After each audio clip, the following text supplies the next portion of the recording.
Well, we're back in the good old winter wonderland now. There's a few things on the priority list around here that need to get taken care of so we can get stuff moved around and put away before we get truly buried in the snow. So one of those things is the 1945 Studebaker US6 here, also known as Frozen in Time. I'm sure most of you guys are already familiar with this truck. If you're not, be sure to go check out my previous videos on it.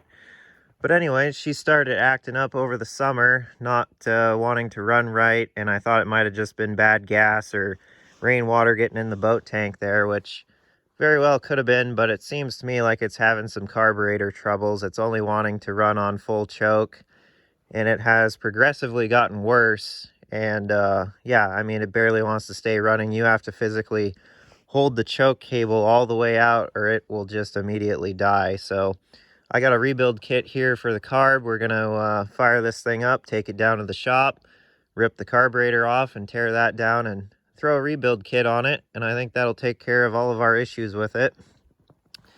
And aside from missing the thing running right, obviously, and all that good stuff, it's kind of not in a very good spot right now. And it's kind of blocking the whole, entryway to the backyard other than this little spot here. And yeah, I've wanted to get it fixed and taken care of for quite a while. Plus I need to move it. So now is the ideal time. Well, it's not really the ideal time now that it's, snow on the ground and a little chilly out, but we're not wimps around here, folks. We're going to get it done. So we got a couple flat DC3 tires to air up real quick, and then we'll throw the hot coals under the oil pan, get this thing warmed up and fired up, and take her on down to the shop. I'm sure it's going to be a little bit of fun where it's not wanting to stay running, especially in the colder temps now, but we'll get her down there, get her fixed up and back to running how it should. So let me get these tires aired up and we'll go from there. Okay, tires got air now. We've got the hot coals from the wood stove underneath the oil pan. Going to town, warming things up. Good old Alaskan method, works every time. Now we'll take this bottle of heat, throw it in the gas for good measure, just in case there is any, rainwater that did get in there. Or snow at this rate. Okay, those coals have been going on the oil pan for quite a while now, so she should be pretty warm. Go ahead and try her here.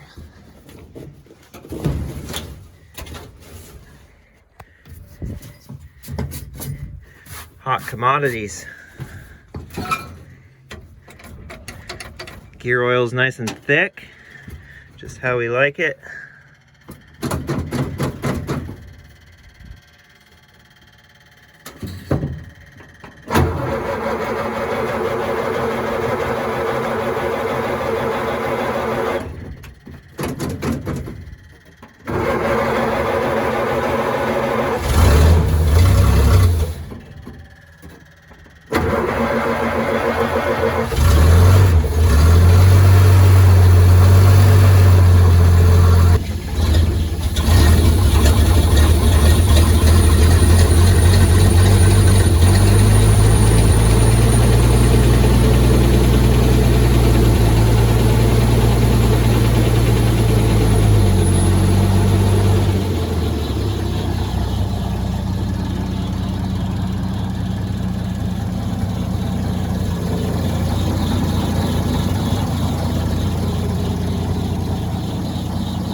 Well, she's wanting to idle at the moment, but we'll see how it goes when we start moving.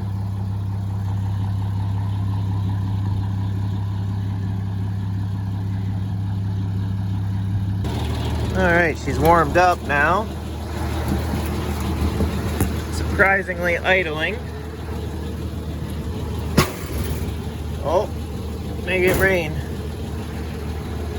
See what happens here when I take the choke off. Yep.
Well, got her inside here where it's warm.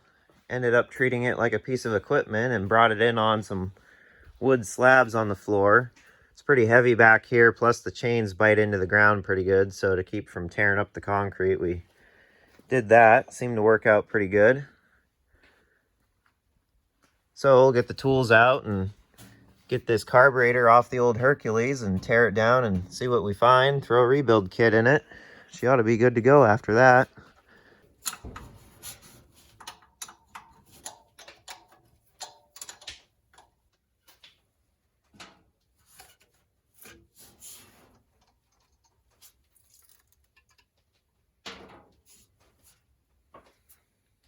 Okay, got it removed and sitting here on the bench, ready for us to tear it down. What we're dealing with here is a Rochester B model carburetor. It's a single barrel. This was used for GM in the early 1960s to the mid 1960s on like their 230 and 250 inline sixes. And it's been set up to use on the Hercules flathead in the Studebaker here. It's not the original carburetor to the Studebaker, so this one's been adapted on. But looking at the numbers on the carb and the style of it, we got the appropriate kit for it. You know, it's pretty common that stuff like this gets other parts adapted on over the years. And, you know, Rochester single barrels are pretty good carbs. They're pretty simple. So it makes sense that this got adapted on there. You see we've got some homemade stuff on here to hold the choke cable and that kind of stuff. So we'll just remember how that stuff goes when we tear it apart and put it back together. So we'll dig into it and see how it looks. On the bottom, you can see that moisture there. So obviously we had some water in the gas at some point, but I think we're going to find some issues with it being dirty or just needing rebuilt inside. And I see there was some silicone on the base gaskets. That's usually, you know, a last measure kind of thing to get them to seal up and quit having vacuum leaks. But I think we got new gaskets in the kit. We'll try that and see how it does. But yeah, you can see she's been leaking too, so it's due for a rebuild. So we'll tear into it and see how it looks.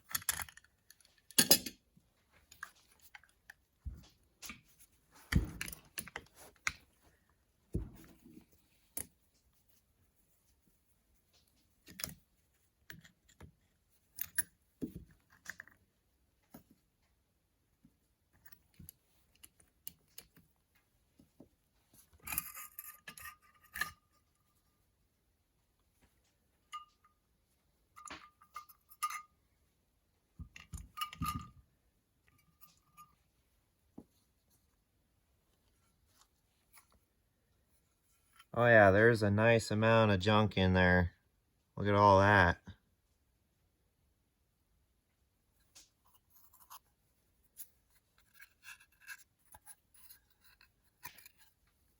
Yeah, there is a bunch. This one's gonna need a good cleaning. Accelerator pump here. You can see it's still operating as it should, but I'm sure that little plunger down in there is nice and dried out and probably cracked up. We got a little clip here that holds that lever in. Take a pick and get that out.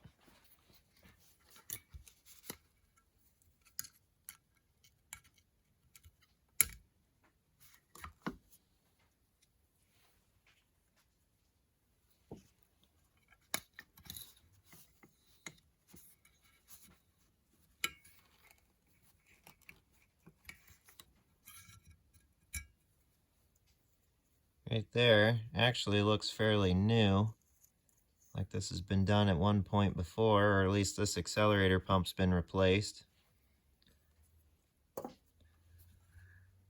And there's a spring down in here.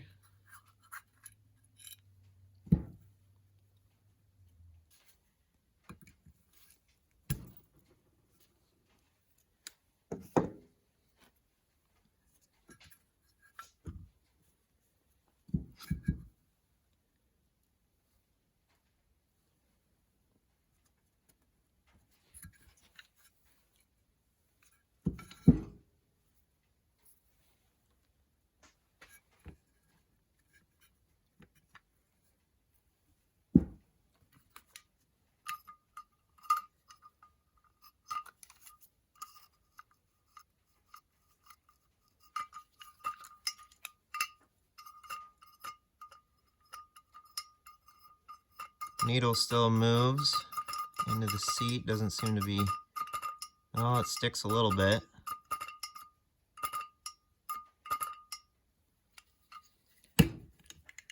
Get our float off of here.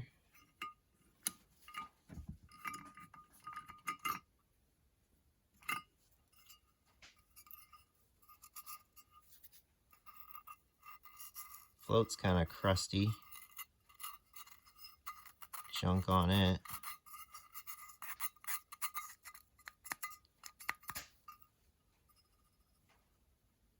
I don't hear anything shaking around in it, but we'll put it in some water and make sure it doesn't have any leaks or pinholes in it. Make sure it still floats like it's supposed to. And we've got the needle here. I want to inspect the tip of that. Sometimes they're rubber, sometimes they're not. This one's a rubber one. Seems to be all right, but we have a new one in the kit.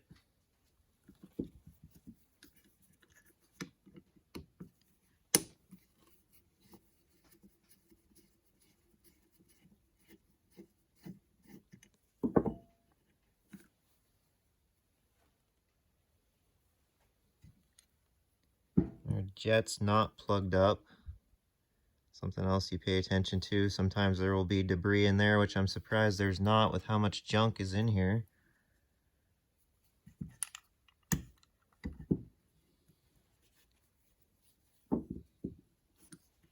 Get a wrench for that guy.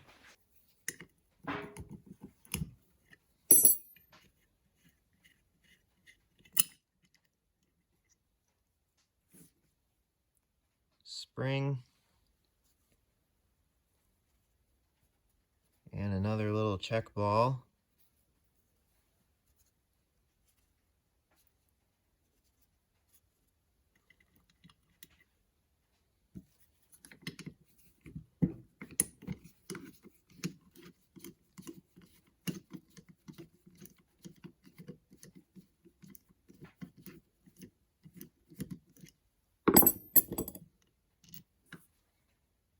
Sometimes these screws will have a washer or a gasket on them.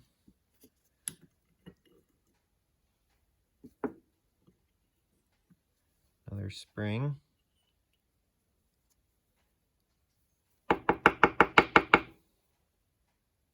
Some junk in there.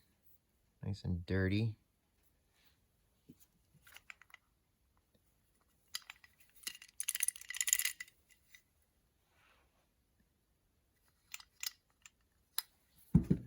Get a big screwdriver and get our seat taken out of there.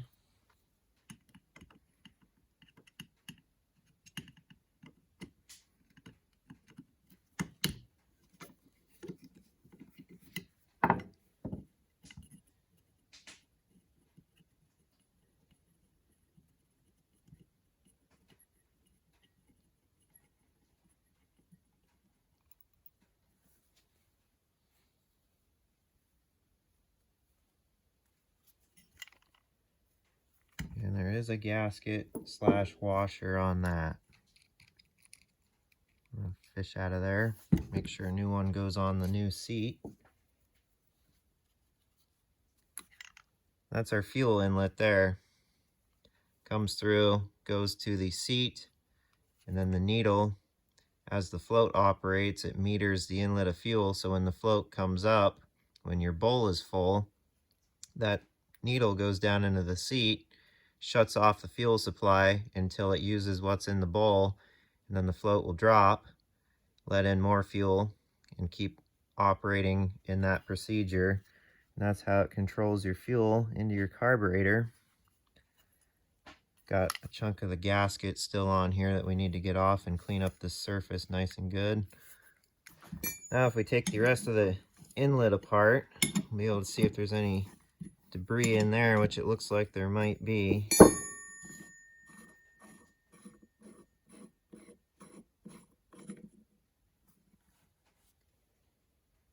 Oh yeah, look at all that.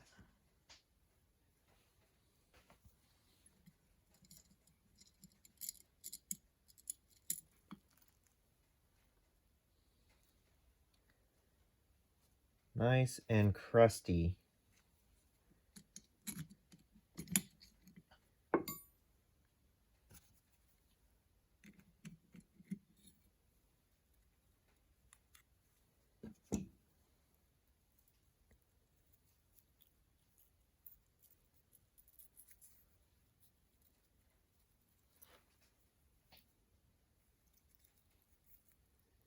So that's an old school style filter. And it's designed as like a cup.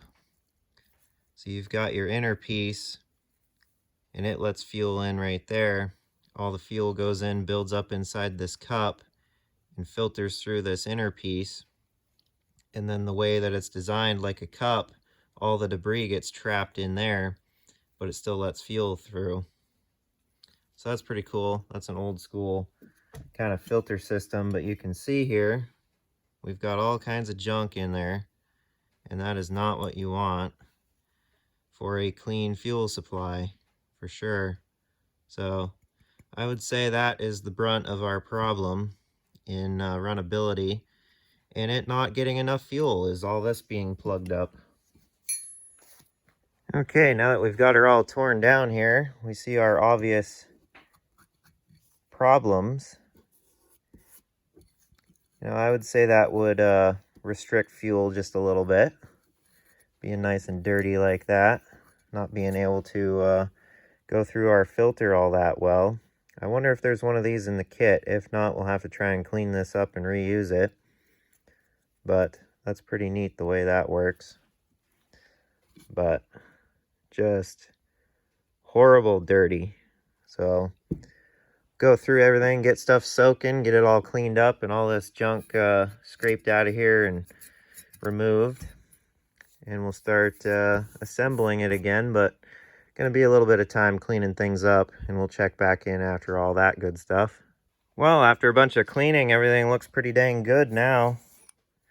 Cleaned up nicely, got all that taken care of. There's still some little bit of pitting in there and some scaly stuff, but went gentle, especially on those threads and stuff like that, but got most of the gunk out of the bottom there. Cleaned everything up in solvent, then carb cleaned it off, and then compressed air through everything and got everything pretty decent. Got all that silicone cleaned off, and we've got all of our loose parts here. Some of this stuff is getting replaced with the kit. We got that filter deal cleaned up the best that we could. The kit doesn't come with one, so we'll have to reuse it. Of course, we have new washers and gaskets and stuff like that. We still need to test the float. We've got our old gaskets here to match up with the new ones out of this kit. Kit seems pretty decent. The Carburetor Doctor on eBay, found this one. Comes with the diagram and all the good stuff, so we'll rip that open and try it out. But yeah, coming along nicely. We'll get this thing back together. You guys saw how it came apart, so just reverse order and put everything back the way we took it apart. And I'll check back in once she's all together. We're gaining on it here, going together. Got a new gasket there for the base. Those screws back in. Got a new check ball, spring, and retainer in here. Then we've got new seat. And then new spring and check ball in here. And then the jet's back in there. Of course, new gasket. Everything's matching up nicely so far. So we'll keep on going here, but so far so good. Okay, we're mostly together now. We're going to take our float. Got a coffee can of some water here. Submerge it for a couple seconds. Make sure there's no pinholes in the float. When we take it up, we'll shake it to our ear. If there's water sounds, that means we've got a pinhole somewhere. But let go should do that.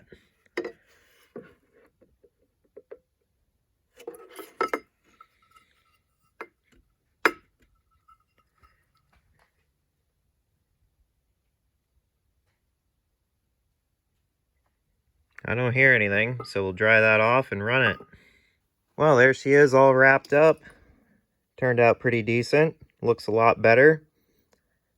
Definitely worth the effort after seeing how much debris was all through the whole thing. I'm sure it's going to be a lot better now. Probably ought to run like new again.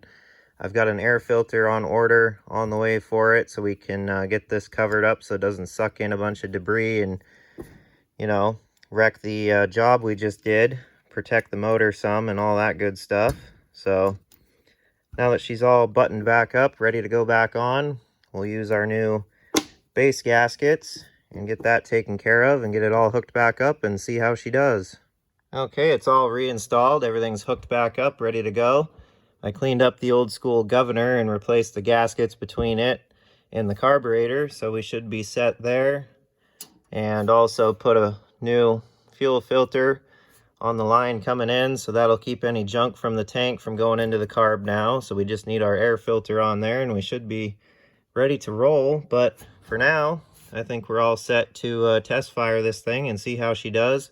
Might have to adjust it a little bit. I did preset the adjuster screw, but we might have to tweak it a little bit, but we'll see.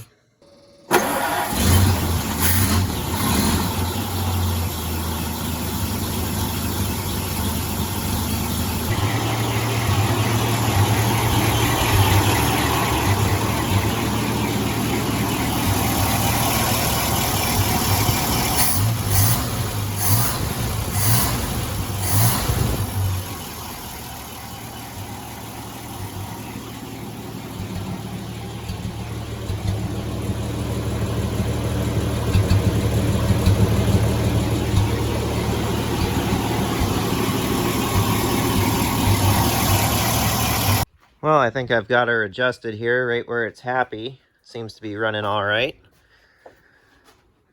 So far, so good. We'll see how it starts back up. This inlet fitting was weeping a little bit here, so I got that a little bit tighter, so that should take care of that. Other than that, no issues, nothing's going on.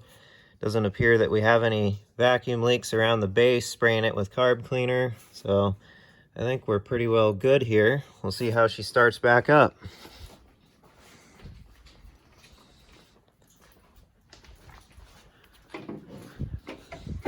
Got the doors open because it, you know, got a little fumey in here.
Well, got her closed up, ready for a maiden voyage. Let's go test drive it and see how it does.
I'd call that a win. She's back in action and running properly again. I would say that took care of our issues that we were having, so that's good. Definitely rewarding to have it fixed and taken care of, so now that it'll run properly again. It's always been a good running truck, and it's always a frustration when something like that usually runs good starts not running good. So, you know, sometimes I need a little TLC, a little help here and there, but for the most part, these old rigs are super reliable and very rarely ever let me down, so can't complain there. That's what it's all about, is keeping them maintained and running for another 80 plus years. So yeah, hope you guys enjoyed the video. Be sure to leave a like and subscribe, drop a comment down below, let me know what you thought of the video. And don't forget, I've got a merch store. Go grab some cool stuff, support the channel. Link is down in the description. And until the next video, I will see you guys later.